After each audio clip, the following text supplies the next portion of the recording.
Senator, it's good to see you here today. Today is the day. Give us an idea of how you're feeling. Well, I'm feeling optimistic. The early voting looks solid in places we did well on March the 1st. And as you know, we came in first out of the three-man race then. And it's all, I know it sounds sort of simplistic to say, but as you know, it all depends on who shows up. And we had about 11% of registered voters on March the 3rd, and we're going to have less than that.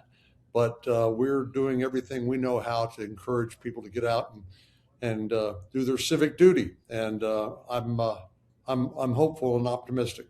You sound hopeful and optimistic here, but give us an honest assessment where you think things might fall tonight, because everyone saw the news last week with the president making an endorsement in the race. Where will things end up tonight? The president's endorsement came, of course, late in the week after about much of the early voting had already occurred. And, I think this is more a sign of his frustration with the Senate generally and his inability to get things done that he wants done on the timetable he wants, rather than with me. Because as you know, and as you've seen from my advertising, I'm a Trump supporter. I want him to be successful. I want America to be successful.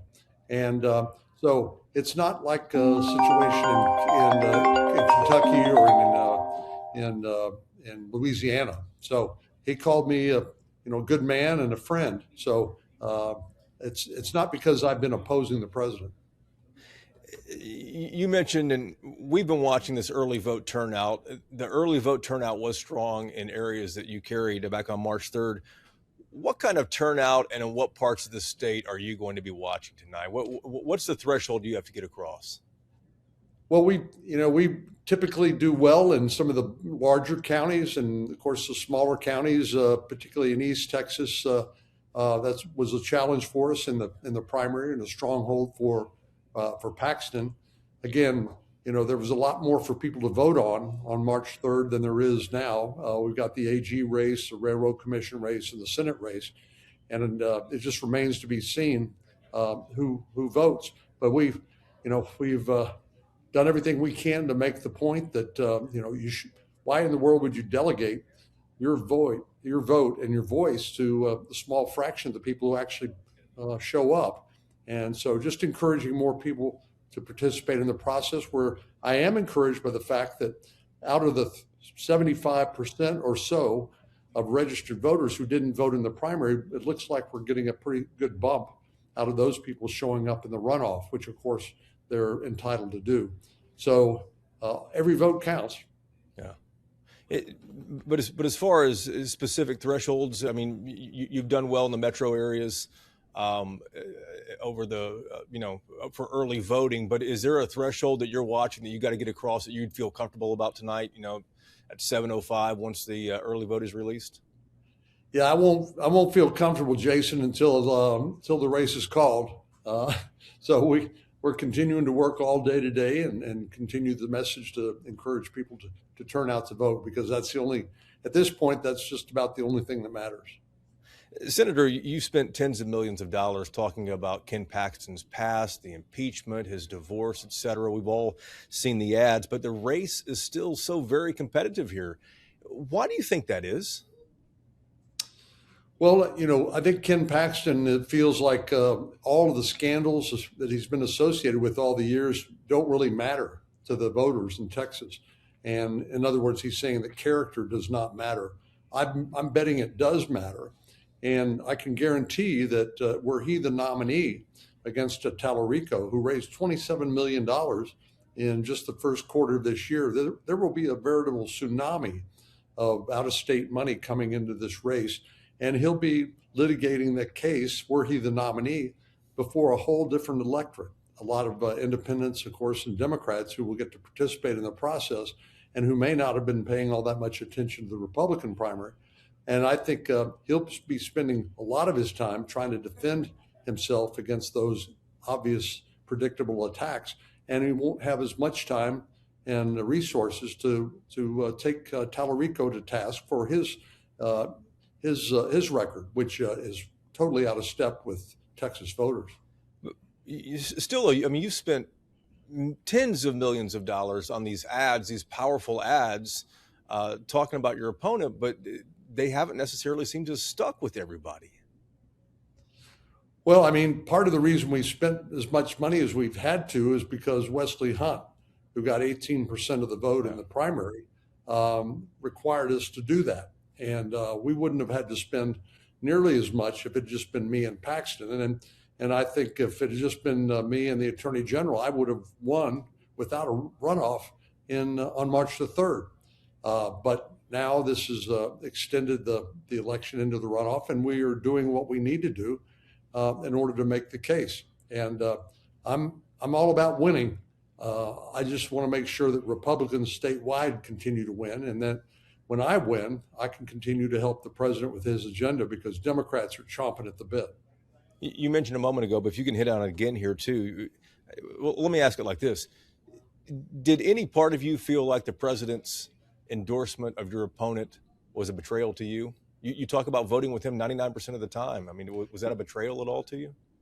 Yeah, I don't think it was about, I honestly don't think it was about me. I didn't vote to convict him in his impeachment trial like Senator Cassidy did. I didn't oppose him across the board like Thomas Massie in Kentucky.